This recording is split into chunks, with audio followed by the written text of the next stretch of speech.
So this is going to be a tutorial on using Automation Toolkit and creating automations that send your comps to renders.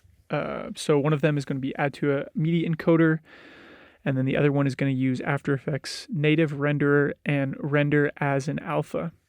So we'll jump right in. Okay, so we're going to start off by making a new automation, and we're going to call it send to media encoder. So we go and we edit it, we add our first line here. It's going to be a loop, and it's going to be items in the project. So we add another variable, and we do an if. So it's basically going to say, okay, items in the project, if they are selected and it's true, then do an action to it. So that's what we're going to do here, add an action to the project. Now the action is going to be based on the project. It's not a loop. We'll do a project action, and it lines up with these menu commands. So you'll see at the top here, these are like all the different types of menu commands.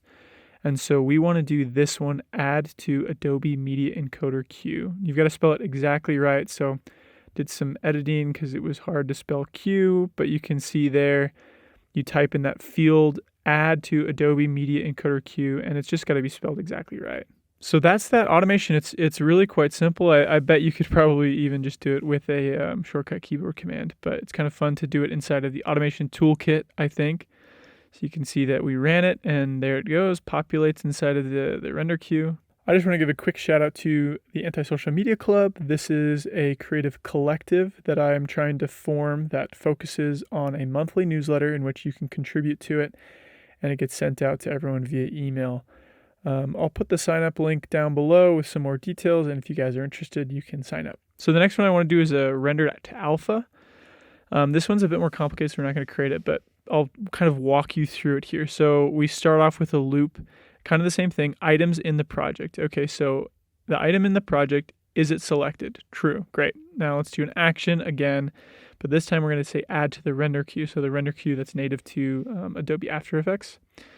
All right, so now we're going to do the next item, loop 18. This one is going to say items in the render queue. So it's a similar thing to that first loop we created, just now it's in the render queue. So the loop now is going to look in the render queue, and it's going to look at the output modules in the render queue. So that's important because if you do a normal render here, so we're going to do add to render queue, that's the output module right there. So now the loop is going to be looking specifically for that output module. And these are all the presets that are there. You know, the one we want is lossless with alpha, but we don't have to go and select it. We want it just, this automation to do it for us. So the loop is looking for those outputs in that module. And now we add another action. This is kind of an end cap to our little code here. So action to loop 21, and the output module is going to apply to a template equal a custom value. And that custom value is going to be lossless with alpha. Again, this has to be spelled exactly right. But that's what I just showed you before of selecting those templates. And so you'll save this. We're going to go to one of our comps here, yummy eggs. We're going to make it so it's an alpha. It's got a transparent background. We've got to make sure we've selected it, and we'll do render alpha. And there you can see right now it's populated the render queue with the lossless with alpha.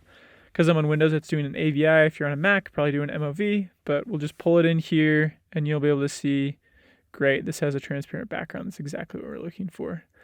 So the other cool thing about Automation Toolkit is that once you make these automations, you can actually export them as JSON files. So I'll do that for you guys. I'll throw these JSON files in the description of the video so you don't actually have to make them. You can just import these into your own Automation Toolkit and use them as is.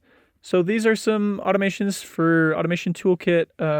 Hope you guys like it. Let me know in the comments if you got any questions or concerns or need some help with anything. I'm really not an expert, but I figured this much out, so maybe I can help you a little bit further. Thanks.